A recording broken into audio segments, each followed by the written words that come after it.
প্রচলিত ভাষায় শবে বরাত সম্পর্কে কিছু জানতে চান। তো এই লাইলাতুন নিসফে মিন শাবানের ব্যাপারে আমাদের মুসলিম জনগোষ্ঠী দুটি ধারায় বিভক্ত।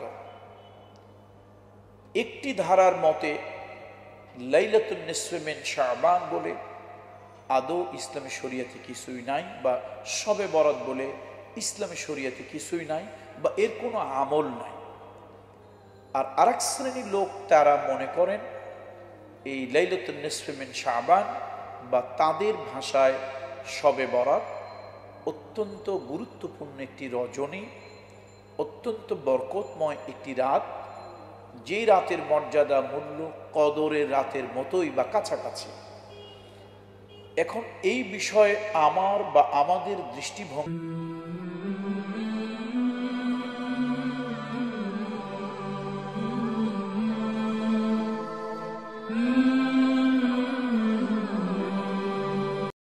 আসসালামু আলাইকুম ওয়া রাহমাতুল্লাহি ওয়া বারাকাতুহু।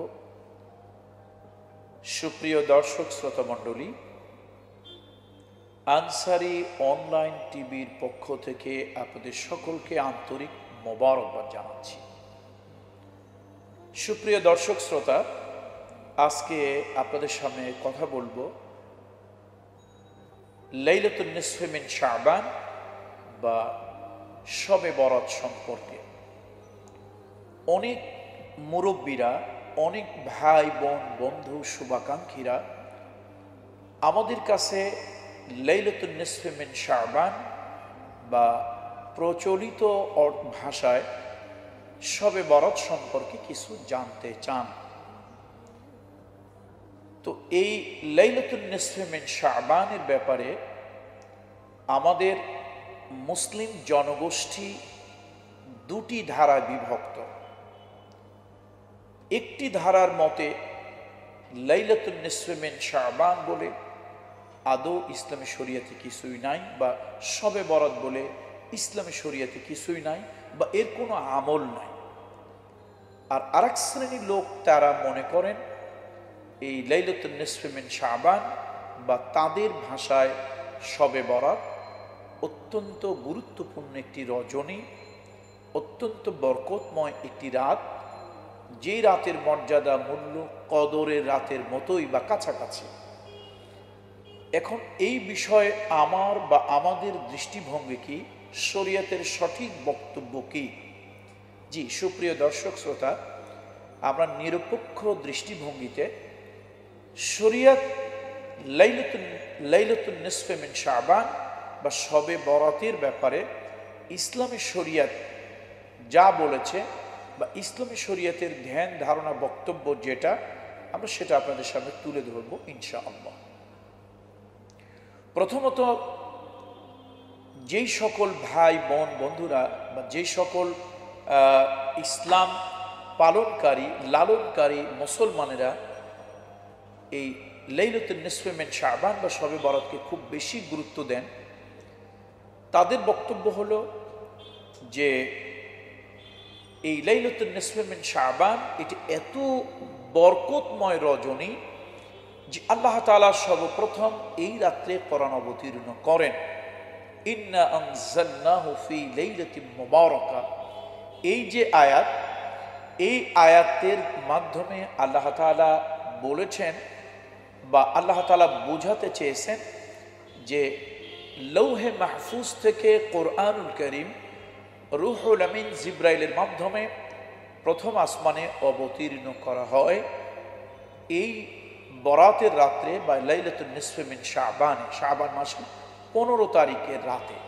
এটা হচ্ছে যারা এই রাতটাকে খুব বেশি গুরুত্বের সাথে লালন পালন করেন তাদের বক্তব্য বা তাদের আকীদা বা তাদের ধারণা, এবং এ বিষয়ে তারা এর ফজিলত, এর বরকত সম্পর্কে অসংখ্য হাদিস তারা নিয়ে আসেন যে এই হাদিসের মধ্যে আছে এইভাবে, ওই হাদিসে আমল এইভাবে আছে, এই হাদিসে ফজিলতের কথা এইভাবে বলা হয়েছে, এরকম অসংখ্য অনেক হাদিস তারা নিয়ে আসেন।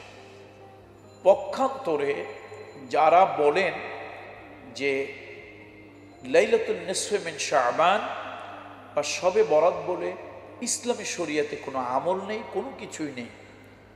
তাদের বক্তব্য হলো যে এটা তো সৌদি আরবে, মধ্যপ্রাচ্যে কোথাও পালন হয় না, আর এই ব্যাপারে তো এরকম কোরআন হাদিসে সুস্পষ্ট সুনির্দিষ্টভাবে কোনো কিছুই নাই।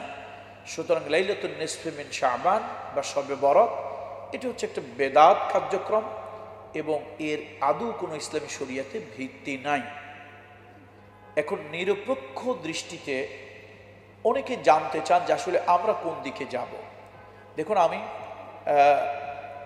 উভয় শ্রেণীর মাঝখানে কোরআন এবং হাদিস থেকে আপনাদেরকে বিষয়টা স্পষ্ট করার জন্য চেষ্টা করব ইনশাআল্লাহ।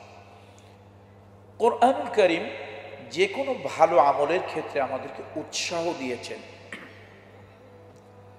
যেমন সূরা আল মুজাম্মিলের মধ্যে আল্লাহ তাআলা বলছেন, বিসমিল্লাহির রহমানির রহিম, ওয়ামা তুকদ্দিমু লিআনফুসিকুম মিন খায়রিন তাজিদুহু ইনদাল্লাহি হুয়া খায়রান ওয়া আ'জামা আজরান ওয়াস্তাগফিরুল্লাহ ইন্নাল্লাহা গফুরুর রহিম।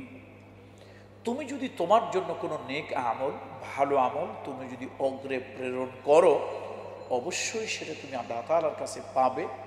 এর বিনিময়ে আল্লাহ তাআলা তোমাকে উত্তম ওজর, সওয়াব, প্রতিদান আল্লাহ তাআলা দেবেন। আল্লাহ তাআলা তোমাকে ক্ষমা করে দেবেন। নিশ্চয় আল্লাহ তাআলা ক্ষমাশীল এবং করুণাময়। তো আমি যদি কোনো ভালো কাজ করি, সেটা অবশ্যই আল্লাহ তাআলা সে নেক কাজের বিনিময়ে সওয়াব দেবেন। এটা হচ্ছে আমার বক্তব্য। তবে যদি নিজের থেকে মন গড়া নির্দিষ্ট কোনো রাতে, নির্দিষ্ট কোনো সময়ে কোরআন এবং হাদিসের পরিপন্থী কোনো আমল যদি আমি করি, তাহলে কিন্তু সেটা বেদাতে রূপান্তরিত হবে।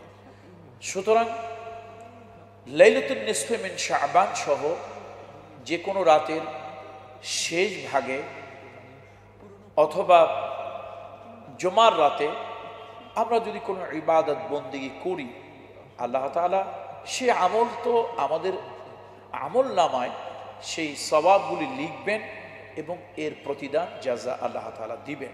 তবে সূরাতুল হুজুরাতের একটি আয়াত প্রণিধানযোগ্য, সে আয়াতের ভিতরে আল্লাহ তাআলা বলছেন, ইয়া আইয়ুহাল্লাযীনা আমানু লা তুকদ্দিমু বাইনা ইয়াদাইল্লাহি ওয়া রাসূলিহি ওয়াত্তাকুল্লাহ ইন্নাল্লাহা সামিউন আলীম।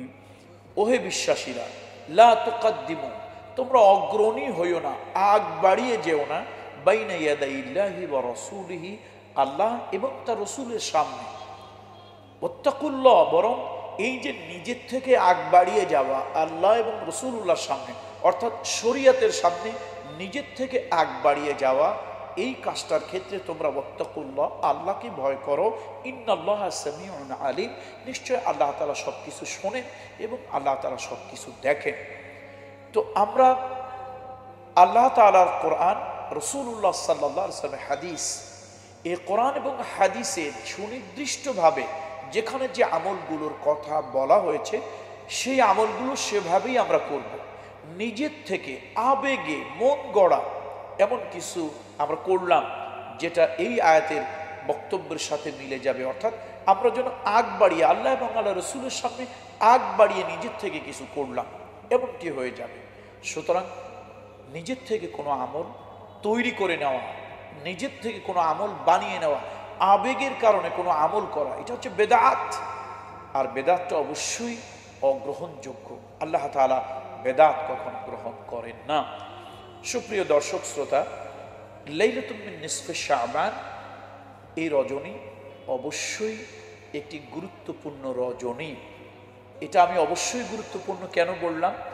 দেখুন, ইসলামী শরীয়তে যা নাই সে বিষয়ে কোনো বাব, কোনো অধ্যায় হাদিসের কিতাবে নাই, কিন্তু যেই বিষয়গুলো ইসলামী শরীয়তে আছে, যেমন আজান, ইকামত, তাহারত, সালাত, এগুলি ইসলামী শরীয়তে আছে বলেই প্রত্যেক মশহুর প্রসিদ্ধ হাদিসের কিতাবে এ বিষয়ে আলোচনা আছে, অধ্যায় আছে, বাব আছে।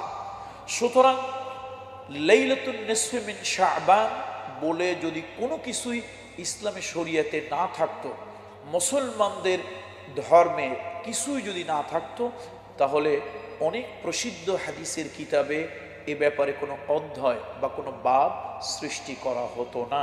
সুতরাং আমরা বলবো যে অনেক হাদিস অনেক মুহাদ্দিসিন তাদের কিতাবের মধ্যে নিয়ে এসেছেন এবং ঊনবিংশ শতাব্দীর একজন শ্রেষ্ঠতম হাদিস বিশারদ সৈয়দ আল্লামা নাসিরুদ্দিন আলবানী নওয়ারাল্লাহু মারকাদাহু ওয়া জাআলাল জান্নাতা মাসওয়াহু, তিনিও এই নিসফু শাবানের কোন হাদিসকে হাসান বলেছেন।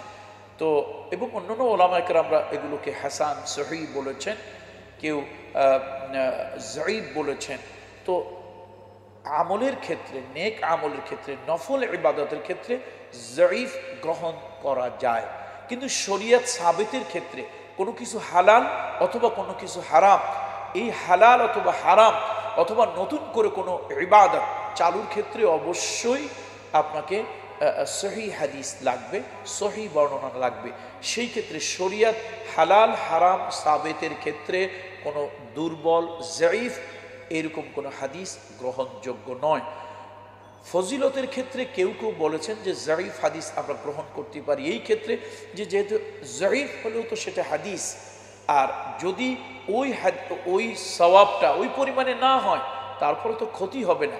ওয়া ইন তাফআলু মিন খাইরিন ইয়ালামুহুল্লাহ, অথবা যদি আমরা এইটা বলি যে ইন্নাল হাসানাতু ইউযহিবনাস সাইয়্যাত, নিশ্চয় ভালো আমল, ভালো কাজ মন্দ কাজকে মিটিয়ে দেয়। সুতরাং যঈফ হাদিসের আলোকেও যদি আমরা কোনো সুন্নাহসম্মত আমল করি, সে আমলের মাধ্যমে অবশ্যই আল্লাহ তাআলা আমাদের গুনাহ খাতা মাফ করে দেবেন। তবে হ্যাঁ, ঘটা করে আনুষ্ঠানিকভাবে, সামাজিকভাবে, রাষ্ট্রীয়ভাবে লাইলাতুন নিসফে মিন শাবান বা আমাদের এই উপমহাদেশের প্রচলিত যে শবে বরাত পালন করা হয়, নিঃসন্দেহে এর কোনো ভিত্তি হাদিস কোরআনে নেই। সুতরাং যে জিনিস হাদিস কোরআনে নেই, যার কোনো ভিত্তি সাহাবীদের মধ্যে নেই, যার কোনো ভিত্তি তাবেঈদের মধ্যে নেই, সেটা যত ভালো আমল হোক ওটা আবেগে করা যাবে না। আমরা অনানুষ্ঠানিকভাবে ইনফেরাদি, ইন্ডিভিজুয়ালি লাইলাতুন নিসফে মিন শাবান অবশ্যই আমরা পালন করতে পারি এবং এর অস্তিত্বকে আমরা অবশ্যই স্বীকার করব। যদি তাই না হতো তাহলে আমি একটা হাদিস আপনাদের সামনে তুলে ধরছি। عن علي بن أبي طالب قال رسول الله صلى الله عليه وسلم, হযরত আলী ইবনে আবি তালিব রাদিয়াল্লাহু তাআলা আনহু থেকে বর্ণিত, إذا كانت ليلة النصف من شعبان فقوموا ليلها وصوموا نهارها فإن الله ينزل فيها لغروب الشمس। হযরত আলী ইবনে আবি তালিব রাদিয়াল্লাহু তাআলা আনহু থেকে বর্ণিত হাদিস, যখন ইযা কানাত লাইলাতুন নিসফি মিন শাবান, শাবানের রাত্রি যখন আসে, ফাকুমু লাইলাহা, তোমরা তার রাতে রোজা রাখো, ওয়াসুমু নাহারাহা, এবং তার দিনে তোমরা রোজা রাখো। ফাইন্নাল্লাহা ইয়ানজিলু ফিহা লিগুরুবিশ শামসি ইলা সামাইদ দুনিয়া, আল্লাহ তাআলা এই রাতে প্রথম আসমানে অবতীর্ণ হন। ফায়াকুল, এবং আল্লাহ তাআলা বলেন, আলা মান মুস্তাগফিরিন, তোমাদের মধ্যে কি কেউ ক্ষমা প্রত্যাশী আছে লি, আমার কাছে, ফাআগফির লাহু, আমি তাকে ক্ষমা করে দেব। আলা মুস্তারজিকুন, তোমাদের মধ্যে কেউ রিজিকের প্রত্যাশী, রিজিক অন্বেষী কেউ আছে, ফাআরযুকাহু, আমি তাকে রিজিক প্রদান করব। আলা মুবতালি, তোমাদের মধ্যে কি কেউ এরকম আছো যে গুনাহ করেছো অথবা নিজেকে খারাপ কাজের দ্বারা, পাচারের দ্বারা বরবাদ করে দিয়েছো, ফাউআফিয়াহু, আমি তাকে ক্ষমা করে দেব। আলা কাজা আলা কাজা, এইভাবে আল্লাহ তাআলা একের পর এক বলতে থাকেন ফজর অর্থাৎ সূর্য উদয় হওয়া পর্যন্ত। তাহলে বোঝা গেল লাইলাতুন মিন নিসফি শাবান আল্লাহ তাআলা প্রথম আসমানে অবতীর্ণ হন এবং আল্লাহ তাআলা এভাবে বলে থাকেন তার বান্দাদেরকে ক্ষমার কথা এবং তাদের বিভিন্ন অভাব পূরণের কথা আল্লাহ তাআলা বলে থাকেন। এবং আর একটি হাদিস যেটা বাইহাকি শরীফের মধ্যে এসেছে, বাইহাকি শুআবুল ঈমান عن أبي ثعلبة الخشني رضي الله عنه قال قال رسول الله صلى الله عليه وسلم إذا كان ليلة النصف من شعبان أطلع الله إلى خلقه فيغفر للمؤمنين ويملي للكافرين। আল্লাহ তাআলার হাবিব রাসূলুল্লাহ সাল্লাল্লাহু আলাইহি ওয়াসাল্লাম বলেছেন যে লাইলাতুল মিন নিসফে শাবানে আল্লাহ তাআলা তার বান্দার দিকে বিশেষ মনোযোগী হন এবং বান্দাদেরকে বলতে থাকেন যে তার বান্দাদেরকে, গুনাহগারদেরকে ক্ষমা করে দেন, তবে যারা কাফের আল্লাহ তাআলা তাদেরকে ক্ষমা করে দেন। সম্মানিত দর্শক, যারা মনে করেন শবে বরাত এটি খুব গুরুত্বপূর্ণ একটি আমল, অত্যন্ত ফজিলতপূর্ণ একটি রাত, তারা কখনো কখনো অতিরঞ্জিত করতে গিয়ে এই রাতকে তারা লাইলাতুল কদরের মতো বা তার কাছাকাছি নিয়ে যান। অথচ লাইলাতুল কদর হচ্ছে ফজিলতপূর্ণ রাত্রিগুলোর মধ্যে সর্বাধিক ফজিলতের রাত। ইসলামী শরীয়ত যেটা যেভাবে দিয়েছে আমাদেরকে সেইভাবেই পালন করা উচিত। যেমনটি লাইলাতুল কদরকে ইবাদত বন্দেগী আনুষ্ঠানিকভাবে তারাবির সলাতের মাধ্যমে, কিয়ামুল লাইলের মাধ্যমে লাইলাতুল কদর আমরা উদযাপন করে থাকি। কিন্তু যেহেতু লাইলাতুল নিসফে মিন শাবান, এ ব্যাপারে এরকম আনুষ্ঠানিক কোনো ইবাদত বন্দেগী সাহাবীদের যুগে ছিল না, সুতরাং আমরাও ব্যক্তিগত আমল অবশ্যই করব, কিন্তু সামষ্টিকভাবে, সামগ্রিকভাবে, সামাজিক বা জাতীয়ভাবে এরকম কোনো আমল আমরা এ রাতে করব না। আরেকটি বিষয়, এই শবে বরাতকে কেন্দ্র করে আমাদের দেশে, ভারতীয় উপমহাদেশে, এই সাবকন্টিনেন্টাল এরিয়ার ভিতরে যে আমলগুলো আমরা ছোটোবেলা থেকে দেখে আসছি, এটা হালুয়া রুটি তৈরি করা, তারপর গরিবকে খাওয়ানো অবশ্যই নিঃসন্দেহে একটি ভালো কাজ, কিন্তু শবে বরাতের দিনই খাওয়াতে হবে এরকমটি কেন? এই যে ধারণা, এই যে চিন্তা, এটাই হচ্ছে বেদাত। আপনি গরিবকে খাওয়ান, আপনি মিসকিনকে খাওয়ান। যারা নাকি সাকার নামক দোজকে যারা যাবে তাদেরকে জিজ্ঞেস করা হবে, মা সালাকাকুম ফি সাকার, এই সাকার নামক দোজকে তোমরা কেন এলে? ক্বালু, তারা বলবে, লাম নাকু মিনাল মুসাল্লিন ওয়া লাম নাকু নুতইমুল মিসকিন, আমরা তো মুসল্লি ছিলাম না এবং আমরা মিসকিনদেরকে খাবার খাওয়াতাম না। তাহলে মিসকিনদেরকে খাবার খাওয়ানো এটি নিঃসন্দেহে একটি ভালো কাজ, নেক আমল, সওয়াবের কাজ, কিন্তু এই শবে বরাতের দিনই করতে হবে, এই যে একটা রুসুম করে নেওয়া, এটাই হচ্ছে বেদাতি কার্যক্রম। এবং আমরা দেখি অনেক, বিশেষ করে পাকিস্তান দেখার আমার সুযোগ হয়নি, ইন্ডিয়া এবং বাংলাদেশ আমি দেখেছি, এবং মধ্যপ্রাচ্যের অনেক দেশ আমি দেখেছি যে কোথায় এই শবে বরাতের কিভাবে পালন হয়।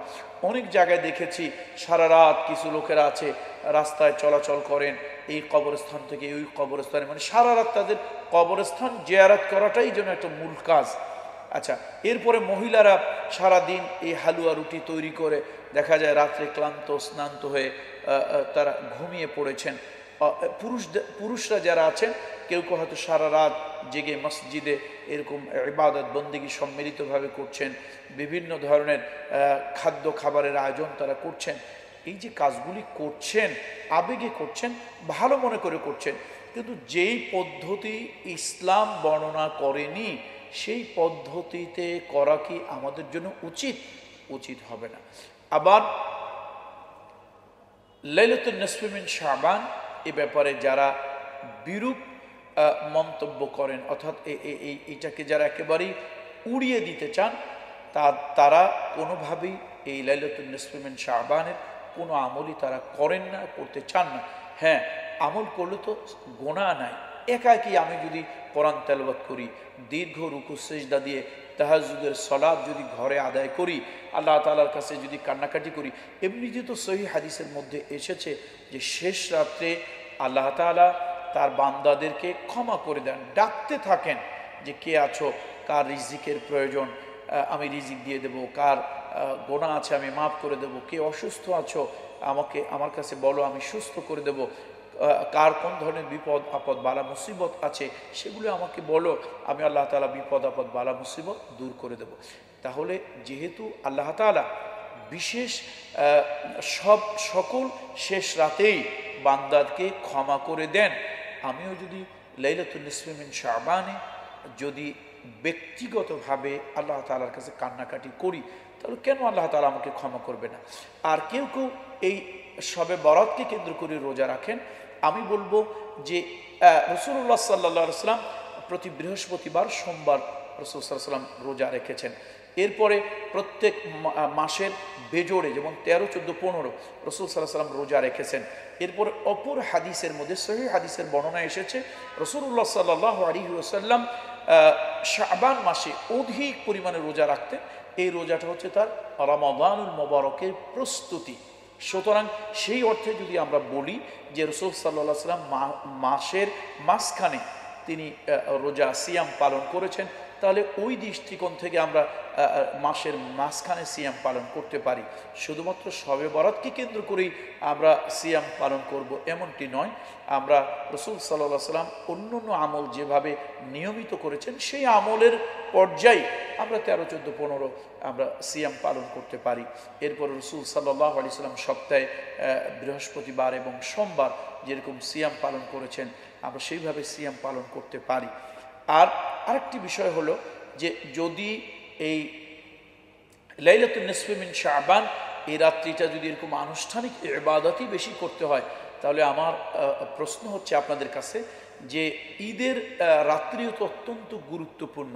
কই ঈদের রাত্রিতে তো আপনারা ঘটা করে একেবারে দল বেঁধে মসজিদে গিয়ে এরকম ইবাদত বন্দেগী করেন না, বরং অনেকেই আছেন যে শাওয়ালের চাঁদ উদয় হলে সারা রমাদানে যেই আমল করে আসছেন সব এক রাতেই যেন তার থেকে সেটা উড়ে যায়। তো এই যে লাইলাতুন নিসফে মিন শাবানে বেশি বেশি আমল করলাম, অথচ ওরকম একটা গুরুত্বপূর্ণ আরেকটা রাত যে রাতটা হচ্ছে জুমার রাত, যে রাতটা হচ্ছে আপনার ঈদের রাত, আমরা সেই রাতগুলোকে একেবারেই হেলায় খেলায় কাটিয়ে দিলাম, পালন করলাম না। তো যেহেতু কদরের রাত্রিটা আনুষ্ঠানিকভাবে রাসূল সাল্লাল্লাহু আলাইহি ওয়াসাল্লামের সাহাবীরা করেছেন, আমরা সেটা সেইভাবে করব। আর নিসফে শাবানের রাত্রি অবশ্যই আমরা ব্যক্তিগতভাবে নেক আমল ভালো আমলের মধ্যে কাটাবো যাতে আল্লাহ তাআলা আমাদেরকে মাফ করে দেন। আর হাদিসের বর্ণনা অনুযায়ী যে দুটি আমল আছে, অর্থাৎ শিরক আল্লাহ তাআলার সাথে করব না এবং আমরা কারোর সাথে মুশাহিন হব না, অর্থাৎ আমরা হিংসা বিদ্বেষ আমাদের অন্তরে এটাকে। তো সুপ্রিয় দর্শক শ্রোতা, লাইলাতুন নিসফে মিন শাবান এইটা এই রাত্রিটা এই রজনীটা অবশ্যই একটি বরকতপূর্ণ রজনী অথবা এটা উল্লেখযোগ্য রজনী। তবে এই রাত্রে কোনো আনুষ্ঠানিক বা সামাজিক রাষ্ট্রীয় কোনো ইবাদত আছে এটা আমাদের জানা নেই।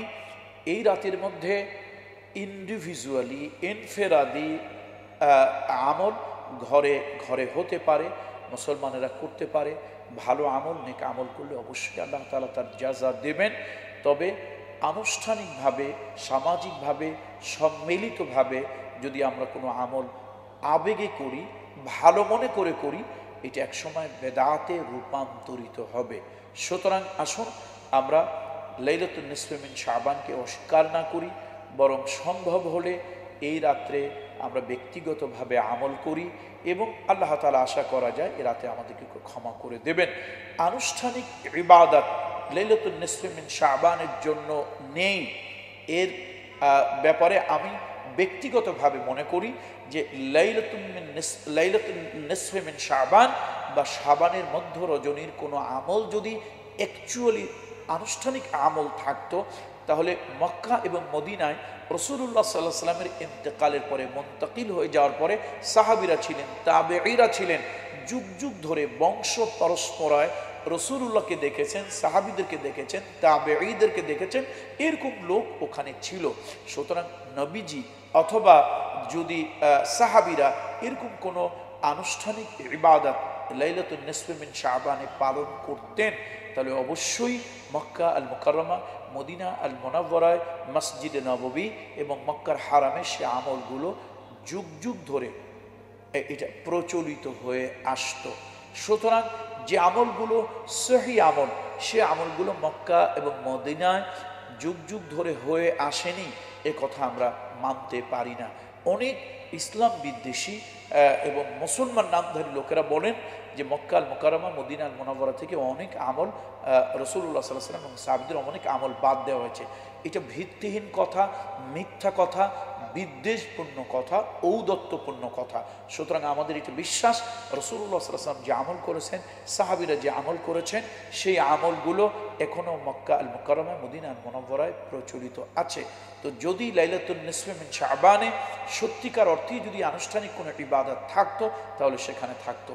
আর লাইলাতুন নিসফে মিন শাবান, এই রাত্রিটা যদি অস্তিত্বহীন হতো, যারা আমাদের দেশের কিছু সম্মানিত আহলে হাদিসের কিছু ভাইয়েরা, তারা তাদের মধ্যে কেউ কেউ, সকলে নয়, আমাদের কোনো সম্মানিত ভাইয়েরা এরকম বক্তব্য তারা উপস্থাপন করেন, এতটা তুচ্ছ তাচ্ছিল্যভাবে লাইলাতুন নিসফে মিন শাবানকে উপস্থাপন করেন, তাদের ধারণায় এরকম কিছু তারা জীবনে শোনেন নাই, অথবা এরকম কোনো কিছুর অস্তিত্বই নাই। যে জিনিসের অস্তিত্ব নাই, সেই ব্যাপারে প্রসিদ্ধ হাদিসের কিতাবে কিভাবে বাব বা অধ্যায় সৃষ্টি হলো, যার কোনো অস্তিত্বই নাই, তার ব্যাপারে বিশিষ্ট হাদিস বিশারদ আল্লামা নাসিরুদ্দিন আলবানী রাহিমাহুল্লাহ তাআলা সহিহ বলে কিভাবে তাকে স্বীকৃতি দিল। সুতরাং আমি বলবো, আসুন লাইলাতুন নিসফে মিন শাবান বা শাবানের মধ্য রজনী বলে কিছু আছে, এবং এ রাত গুরুত্বপূর্ণ রাত, তবে আনুষ্ঠানিক কোনো ইবাদতের রাত নয়। আল্লাহ তাআলার কাছে কান্নাকাটি করা, আল্লাহ তাআলার কাছে ক্ষমা চাওয়া, আল্লাহ তাআলার কাছে মাগফিরাত চাওয়া, ইনফেরাদি ব্যক্তিগতভাবে এই আমল আমরা করতে পারি। আর যদি অন্তত আল্লাহর সাথে শিরককে আমরা পরিত্যাগ করতে পারি এবং হিংসা বিদ্বেষ যদি আমরা পরিত্যাগ করতে পারি, এ রাতে এশার সলাত আদায় করে ঘুমিয়ে পড়লেও ফজরের সলাত বা জামাত আদায় করলে আল্লাহ তাআলা অবশ্যই এ রাতের ফজিলত বরকত আমাদিগকে দান করবেন, অবশ্যই আল্লাহ তাআলা আমাদিগকে ক্ষমা করে দেবেন। হাদা মা ইনদি ওয়াল ইলমু ইনদাল্লাহ আলাইহি তাওয়াক্কালতু ওয়া ইলাইহি উনীব। আসসালামু আলাইকুম ওয়া রাহমাতুল্লাহি ওয়া বারাকাতুহু।